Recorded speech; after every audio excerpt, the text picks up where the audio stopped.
Assalamualaikum warahmatullahi wabarakatuh. Anak-anak, bagaimana kabarnya hari ini? Alhamdulillah, luar biasa, tetap semangat, Allahu Akbar. Oke, semoga kalian tetap semangat dan sehat selalu ya, walaupun di rumah saja.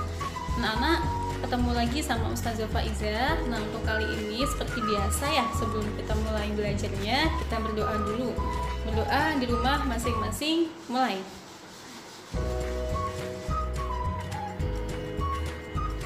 Berdoa selesai. Oke, pertemuan kali ini Ustazah akan membahas mengenai materi IPA yang selanjutnya, yaitu tentang penerapan sifat-sifat bunyi yang ada di kelas 4, tema 1, subtema 2. Lebih khusus akan membahas mengenai tentang organ pendengaran kita. Nah, supaya kalian lebih jelas dan lebih paham nih bagaimana sih bunyi itu bisa sampai ke telinga kita, simak terus video yang selanjutnya ya. Oke. Soli-soliha, sebelum kita mulai belajarnya, coba kalian dengarkan musik yang ada di video ini.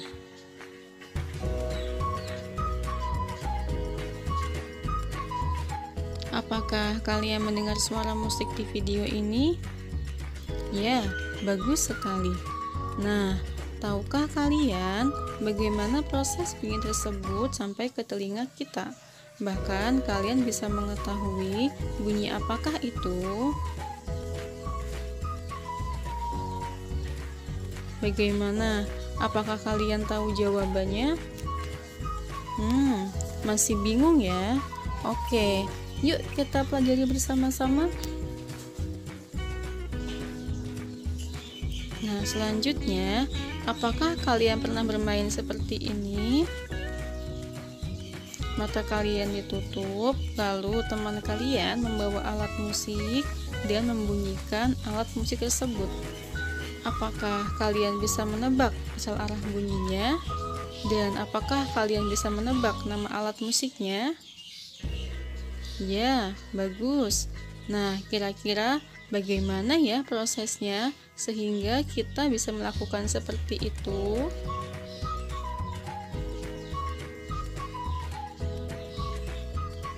Kita bisa mendengar dan mengenali bunyi karena kita memiliki telinga. Oleh karena itu, pembahasan kali ini kita akan membahas mengenai bagian-bagian telinga kita. Bagian telinga yang pertama yaitu daun telinga. Daun telinga ini merupakan bagian telinga yang paling luar.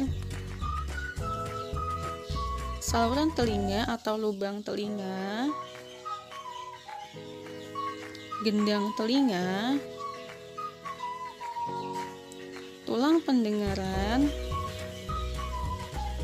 rumah siput atau koklea.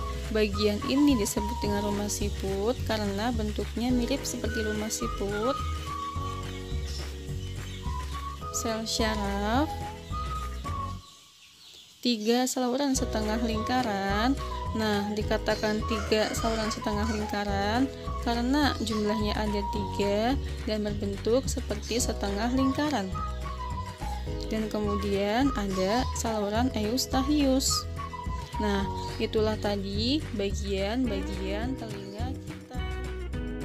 Untuk selanjutnya, mari kita pelajari tentang fungsi bagian telinga kita.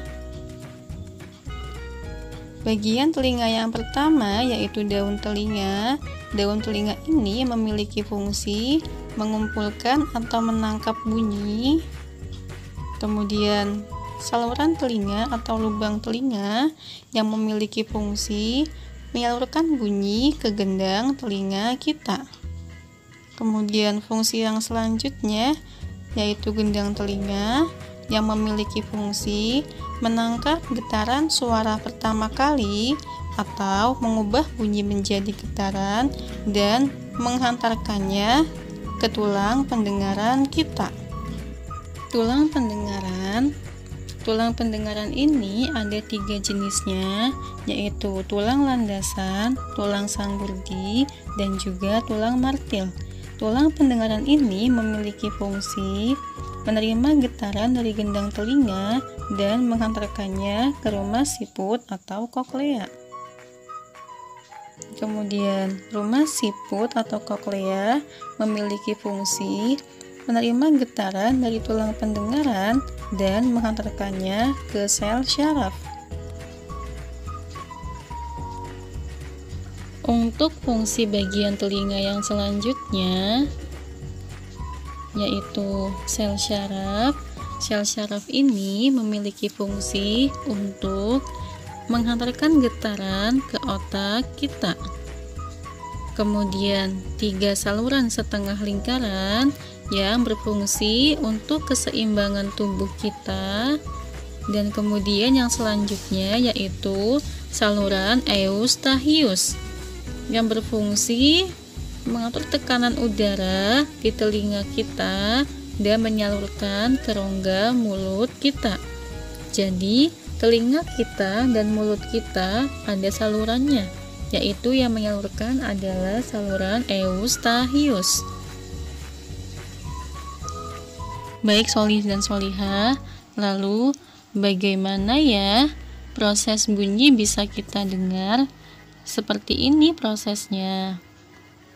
Semua bunyi berasal dari benda yang bergetar. Getaran suatu benda mengakibatkan udara di sekitarnya ikut bergetar, lalu bunyi merambat melalui udara dan ditangkaplah oleh daun telinga kita. Nah, seperti ini ya prosesnya, soli dan solihah. Awalnya, daun telinga akan menangkap bunyi atau suara, lalu bunyi tersebut akan disalurkan ke bagian lubang telinga atau saluran telinga kita. Kemudian bunyi akan dibawa ke gendang telinga. Nah, di gendang telinga inilah getaran bunyi tersebut akan diperbesar lalu dibawa ke tulang pendengaran kita. Kemudian dibawa menuju rumah siput atau koklea. Setelah itu akan disalurkan ke sel syaraf dan akan diterjemahkan oleh otak kita. Otak inilah yang akan mengenali bunyi dan akan mengetahui asal arah bunyi tersebut. Nah, seperti itulah proses bagaimana kita bisa mendengar bunyi dan mengenali bunyi dan asal arah bunyi. Yang selanjutnya, pernahkah kalian telinganya terasa sakit? Pernah ya? Bagaimana rasanya? Pasti sakit dan sedih sekali ya. Nah, tahukah kalian bagaimana cara merawat telinga kita? Iya, bagus sekali. Caranya adalah rajin membersihkan telinga kita, kemudian hindari suara yang sangat keras, dan jangan membersihkan telinga menggunakan benda yang keras dan juga benda yang kotor. Dan tentunya masih banyak yang lainnya cara untuk merawat telinga kita. Sekarang coba bayangkan jika kita tidak memiliki telinga. Bagaimana ya? Pasti kita tidak bisa mendengar suara berbagai binatang, tidak bisa mendengar suara hujan dan air yang mengalir, tidak bisa mendengar suara ibu dan bapak kita, dan yang pastinya bahkan kita tidak bisa berbicara.